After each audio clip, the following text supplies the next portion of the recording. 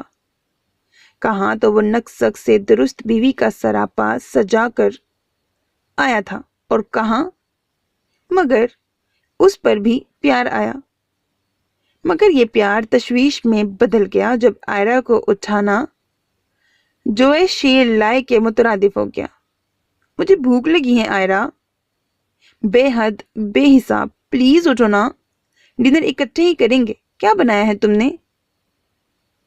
میں نے بنایا کچھ بھی نہیں، میں تو سو گئی تھی، آفس سے آ کر سو جاتی ہوں۔ تو کھانا کب کھاتی ہو؟ رات کو میں ہیوی کھاتی ہی نہیں، بلکہ 6 بجے کے بعد کچھ بھی نہیں کھاتی۔ بہت ہوا تو فروٹ لے لیا، آپ بھی لے لیں۔ عائرہ کی آنکھیں اب تک نیند سے مندی ہوئی تھیں، جبکہ عاشر کی پھٹ پڑنے کو تھیں۔ تو کھانے کا کیا ہوگا؟ ابھی ڈنر۔ بوکھلاہٹ میں جملے تک اٹک رہے تھے۔ کوئی ڈیل منگوا لیں یا بریانی وغیرہ؟ تو وہ تو آج کا مسئلہ حل ہوگا نا، تو پھر کل کھانا کون بنائے گا؟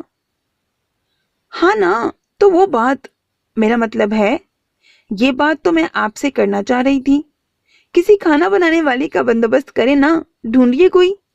کیا؟ عاشر کے سر پر چھت گری گویا۔ تو تم کھانا نہیں بناؤ گی میرے لیے، اپنے ہاتھوں سے، پیار سے، محبت سے؟ عائرہ نے اب اس کے لہجے کی ٹوٹ پھوٹ کو شاید سنا۔ بناؤں گی نا، ایوری سیٹرڈے سنڈے۔ اس نے کسی بچے کو پچکارنے کے سے انداز میں عاشر کی تھوڑی کو چھوا۔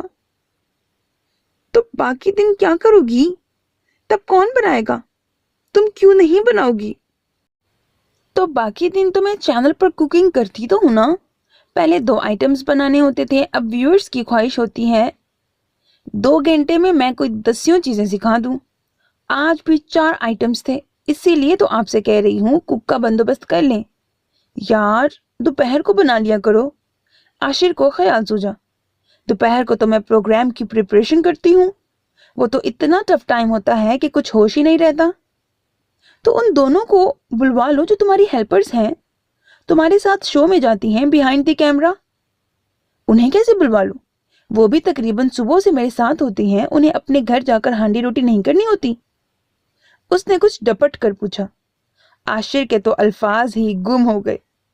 یار ابھی تو کچھ کرو نا، سچ میں بہت بھوک لگ رہی ہے، اس نے ملتجی لہجے میں کہتے ہوئے اس کے دونوں ہاتھ تھام لیے۔ تبھی ایک خوشبو کا احساس ہوا۔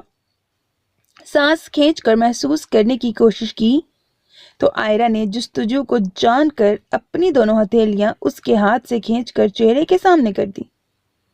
میں نے مہندی لگوائی ہے۔ عاشر کو بڑی خوشگوار حیرت ہوئی۔ اس نے آگے بڑھ کر ٹیوب لائٹس آن کر دی۔ گورے بے داغ نازک ہاتھوں پر سرخ بیل بوٹے اور ڈھکی ہوئی پوریں کیا خوب بہار دکھا رہی تھیں۔ سب کہنے لگے شادی کے بعد پہلا شو ہے، تھوڑا سا چینج تو ہونا چاہیے۔ اس نے وجہ بھی بتا دی۔ تم نے پہنا کیا تھا؟ عاشر نے پوچھنے کے ساتھ ہی اسے بغور دیکھا۔ سیاہ ڈھیلے پلازو پر سفید ڈھیلا کرتا، دھلا دھلایا چہرہ، کہاں وہ 16 سنگار کا سدا سراپا سوچتا آیا تھا۔ ریکارڈڈ پروگرام میں دیکھ لیجیے گا نا۔ آئرا کو ایک اور جمائی آئی۔ مجھے بھوک لگی ہے آئرا، پلیز ابھی تو کچھ کرو۔ بلکہ تیمور بھی آ گیا ہے اور بھوک کا وہ بھی بہت کچا ہے۔ تیمور نے تو وہیں آفس میں کھا لیا تھا۔ میں جو کچھ پکاتی ہوں وہاں سبھی لوگ تو کھاتے ہیں۔ آج تو ویسے بھی نہاری تھی، ڈھیروں نان باہر سے منگوا لیے تھے۔ مجھ سے اچھا تو تیمور رہا۔ عاشر کا لہجہ حسرت زدہ ہو گیا۔ یار تم میرے لیے بھی لے آتی۔ مائی گاڈ، شرم نہ آتی؟ آئرا شرمندہ ہوئی سوچ کر ہی، پر اب کیا کروں، بھوک لگی ہے۔ آپ سیب کیوں نہیں کھا لیتے یا پھر نوڈلز؟ مجھے ڈنر کرنا ہے آئرا، عاشر کیسے سمجھاتا۔ ہاں تو کیا ڈنر، رات کو ویسے ہی لائٹ کھانا کھاتے ہیں۔ تمہارے کھانوں کے اشتیاق میں دوپہر کو لنچ بھی گول کیا، رات کے پکوڑے بھی ٹکرا دیے، اور اب پھپھو سے نہ مانگ لوں ایک پلیٹ آپ کے لیے؟ نہ یہ تو نہ کرو، شرم نہ آئے گی؟ سینڈوچ بنا دوں؟ آخر آئرا کو اندازہ ہوا کہ اسے کچھ بنانا ہی پڑے گا۔ جب بنانے ہی لگی ہو تو کوئی کام کی چیز بنا دو یار۔ چکن یا کیما یا چاول یا چائنی رائس بنا دو۔ آپ کو پتا ہے چائنیز رائس کی پریپریشن میں کتنا وقت لگتا ہے؟ آئرا کی آنکھیں پھیلیں۔ اسکرین پر تو آدھے گھنٹے میں بن جاتے ہیں۔ وہ اسکرین ہوتی ہے جناب، جہاں سب اچھا نظر آتا ہے۔ صحیح کہتی ہو، عاشر نے تسلیم کر ہی لیا۔ چلو چھوڑو، کچھ بھی بنا دو۔ عاشر کمرے سے باہر نکلا اور تیمور کو دیکھ کر حیران رہ گیا۔ وہ بڑے سے ڈونگے میں نوڈلز بھر کے کھا رہا تھا۔ عاشر کے چہرے کی ساری داستان کو پل بھر میں پڑھ لیا، پھر پیالہ نیچے رکھا، کچن سے ایک اتنا ہی بڑا تیار پیالہ بھائی کو بصد احترام پیش کیا۔ میں نے بنایا تھا پہلے ہی آپ کے لیے۔ دراصل تیمور کو تو پتا تھی نا آف اسکرین والی بات۔ اور آف اسکرین والی بات؟ ہائے، تیمور نے جو آئرا کا ہونے والی بھابھی سن کر سر ہاتھوں پر گرایا تھا وہ بلا وجہ تھوڑی تھا۔ اپنی ذاتی زندگی میں وہ فطرتاً عادتاً مزاجاً کیسی تھی، اس سے تیمور کو بھلا کیا غرض، مگر جو ایک مجموعی تاثر کیمرہ آف ہوتے ہی اس کا پیش ہوتا تھا، وہ تیمور ہی تو کیا ساری ٹیم کو سر پیٹ لینے پر مجبور کر دیتا تھا۔ نت نئے پکوان بنانا، تجربے کرنا اس کا شوق تھا۔ کچھ قدرتی خوبی، کچھ اس نے سیکھ کر مہارت حاصل کی، اور پھر اب جب پروفیشن بن گیا تب تو سونے پہ سہاگا والی بات ہو گئی جیسے۔ ایک سے ایک تجربہ کار مرد و زن شیف موجود تھے جن کی مہارت اور ذائقہ انمول تھا، ہر ایک کی اسپیشلٹی، مگر آئرا امتیاز کے اپنے ہی انداز تھے، شخصیت کے بھی اور پکانے کے بھی۔ مگر اس سب سے پرے آئرا کے دیگر کام بھی سب سے الگ تھے۔ چینل کی طرف سے ہر شیف کو ہر قسم کی فل ہیلپ میسر ہوتی تھی، بہترین بجٹ کے ساتھ ہر ریکوائرمنٹ پوری کی جاتی، پھر اسپانسر کی جانب سے ملنے والی فیسلٹیز، اسی طرح کوکنگ کرتے ہوئے ہیلپرز بھی مہیا کیے جاتے۔ اکثر شیف اپنی پسند کے اپنے ذاتی ملازم ہمراہ رکھتے۔ آئرا کے پاس آفس کے ملازمین کے علاوہ اپنی 2 ذاتی ملازمین بھی تھیں۔ شروع میں تو تیمور کے لیے ہر چیز نہیں تھی، مگر پھر جب کچھ دن گزرے تب اسے احساس ہوا کہ ان کی شیف کی ادائیاں اور ڈیمانڈ سب سے جدا ہیں۔ دراصل آئرا وہی جوان تھی جس کے بارے میں بڑے بزرگ کہہ گئے تھے، کام کرنا جوان کی موت ہے۔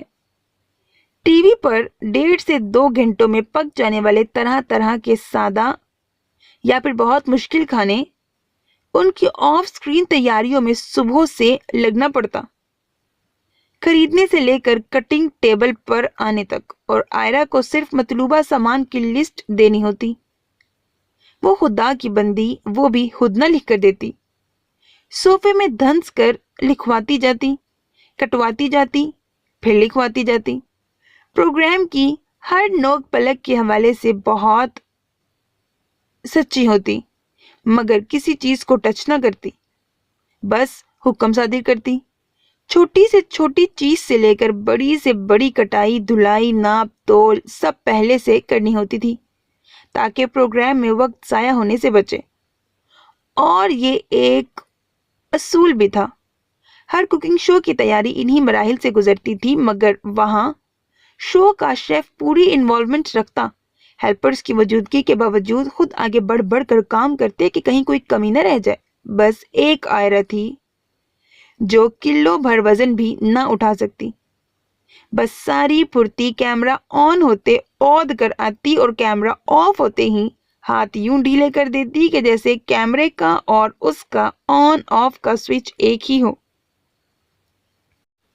اس بے حد لاپرواہانہ روش کے باوجود شو قسمت سے ہی نمبر 1 چل رہا تھا، اور یہ چیز آئرہ کے نخروں اور ڈھیلے پن کو مزید بڑھاوا دیتی۔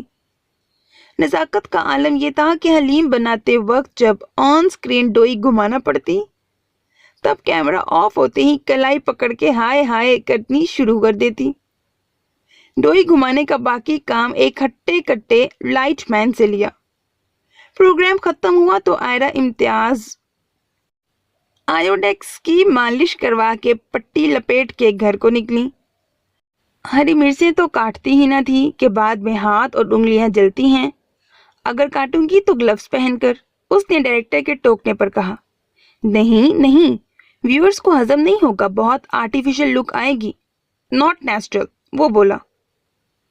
ہری پتوں والی سبزی نہ کاٹتی کہ ہاتھ سبز کے بعد کالے ہو جاتے ہیں، جبکہ دوسرے شیف کٹنگ بورڈ بڑی مہارت سے چاپنگ کا کام کرتے تھے۔ اس بے حد نان پروفیشنل رویے کے باوجود وہ پروفیشنلی بہت کامیاب تھی، اور اسے یقیناً قسمت ہی کہا جا سکتا تھا۔ وہ ببانگِ دہل کہتی کوکنگ اس کا پیشن ہے، شوق ہے، تجربات اسے باتیں اور مزید کی جستجو رہتی ہے۔ تب سننے والے سراہتی نگاہوں سے سر دھنتے اور ٹیم ممبر ایک دوسرے کو دیکھ کر رہ جاتے کہ بولیں تو کیا بولیں۔ دوسری طرف یہی پیشن، شوق جب اپنے گھر کے باورچی خانے میں آتا تب صورتحال الٹ ہو جاتی۔ وہ اپنے شو کے لیے تو صبح 10 بجے سے گھر سے تیاری شروع کر کے ادھ پکے کھانوں کو بسیدے شوق پیک کرتی، ملازماؤں سے کروا لیتی، مگر شو سے واپسی پر گدھے گھوڑے بیچ کر بے سود ہو جاتی۔ جب رات کے فریش ہو کر اٹھتی تو فریج سے ٹٹول کر کچھ بھی کھا لیتی۔ یوں بھی رات دیر سے کھانا کھانا صحت کے لیے کب درست ہوتا ہے، اور اسے گھر میں کوکنگ کرنے کو کوئی کہتا بھی نہیں تھا۔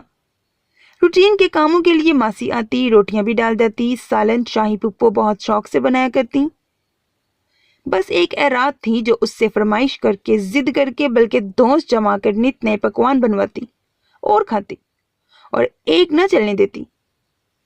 یہ کبھی بنا دیتی، کبھی ٹال جاتی۔ تب ایرات فون کر کے ممی پاپا کو شکایتیں لگاتی، چھوٹی بہن کو بھوکا مارے گی، آپ کی کوکنگ ایکسپرٹ بیٹی، میں نے لکھ رکھی ہے اپنی وصیت، وقت پر کھانا نہ ملنے کی وجہ سے میں مری ہوں۔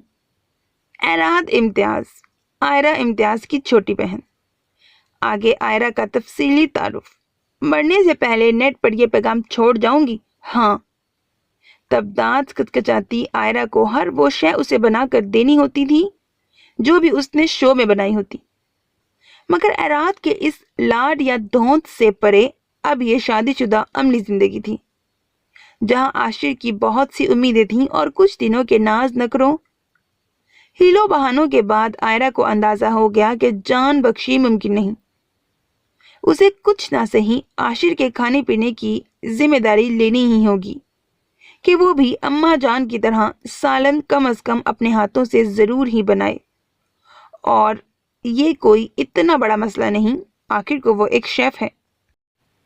تو کیا آپ نے مجھ سے اس لیے شادی کی کہ میں ایک شیف تھی؟ آئرہ کے دل کو دھچکا لگا۔ آپ نے مجھ سے، میرے وجود سے، میری شخصیت سے، میرے بس اس کی میں نے عاشر کو بوکھلا دیا کہ آنکھیں بھی ساتھ ہی بھر آئی تھیں۔ ارے یار، ہم زلف گراں گیر کے اسیر ہوئے تھے۔ وہ تو بعد میں پتہ چلا کہ حسن کے اس فل پیکج کے ساتھ کچھ دل فریب آفرز بھی موجود ہیں، جیسے کہ اس نے سوچنے کی اداکاری کی، چلو ایک آفر شیف ہونے کی بھی ایڈ کر لو، ذرا بے نیازی سے کہا۔ مگر مرد عورت کو چولہے ہانڈی ہی لگا کیوں دیکھنا چاہتا ہے؟ تو کیا یہ چاہیں کہ گھر آئیں تو بیوی گلی کے کھمبے کی BMT ٹھیک کر رہی ہو، KSC کی گاڑی سے نکلی سیڑھی پر چڑھی؟ عاشر کے جواب نے عائرہ کی آنکھیں حیرت سے پھیلا دیں، جو جملے کے اختتام پر زور سے ہنس دیا تھا۔ مرد ہمیشہ باتوں ہی سے چلاتے ہیں، عورت چلتی ہی باتوں سے ہے۔ عاشر نے محبت سے کہا، میری جان، ایک وقت رات کے کھانے کا سوال ہے، تمہارے ہاتھوں بنے لاجواب ذائقے دار سالن اور تازہ پھلکے، غریب اس سے زیادہ چاہتا ہی کیا ہے؟ یہ غریب ہے؟ عائرہ نے تیار شیار ڈیشنگ سے عاشر کو سراہتی نگاہوں سے دیکھا۔ صرف غریب کیوں، بھوکا بھی ہے۔ اس کی سوئی وہیں اٹکی تھی۔ مگر مجھے پھلکے بنانے نہیں آتے، عائرہ نے ایک بڑا مسئلہ بتایا۔ کیا؟ عاشر کی چیخ نکل گئی۔ یار، پھلکے تو 13-14 برس کی بچیاں بھی اتار لیتی ہیں۔ بس میری یہی ایک کمزوری ہے، آتے ہی نہیں، لاکھ کوشش کروں، عائرہ نے صاف انکار کیا۔ اور آنے والے دنوں میں عاشر پر ایک اور نیا بلکہ بے حد عجیب انکشاف ہوا۔ عائرہ چولہے کی اونچی لپٹوں پر فرائنگ پین کو اچھال اچھال کر پھلکیاں فرائی کر سکتی تھی، کڑاہی کے اندر آگ لگا کر تھائی سٹائل میں کھانا سرو کر سکتی تھی، بہترین پیزا اور بیکری آئٹمز بنا سکتی تھی، اعلیٰ ترین انٹرنیشنل ڈیزرٹ، مگر ایک خالص گھریلو ذائقے کا آلو گوشت اس سے بنتا ہی نہ تھا۔ براؤن پکوڑے تو بنا لیتی، مگر پالک پیاز کے وہ سادہ پکوڑے جو عورتیں جھٹ پٹ تیار کر لیتی ہیں، عائرہ سے وہ ذائقہ نکل ہی نہ پاتا۔ دنیا کے ہر طرح کے سیلڈ بنانے میں وہ ماہر تھی، مگر سادہ ٹماٹر پیاز ہری مرچ کا کچو مر سلاد نہ بناتی، کہ نام ہی سے دل کو کچھ ہوتا ہے۔ کچو مر، اس سے بگار والی مونگ کی کھچڑی بھی نہ بنتی، عاشر کے پسندیدہ گڑ کے چاول بھی نہ بنا سکی۔ ہاں، مشکل ناموں والی بھاری بجٹ کی جو شے مرضی بنوا لو، اس کے ذائقے اور مہارت میں کوئی شک نہیں۔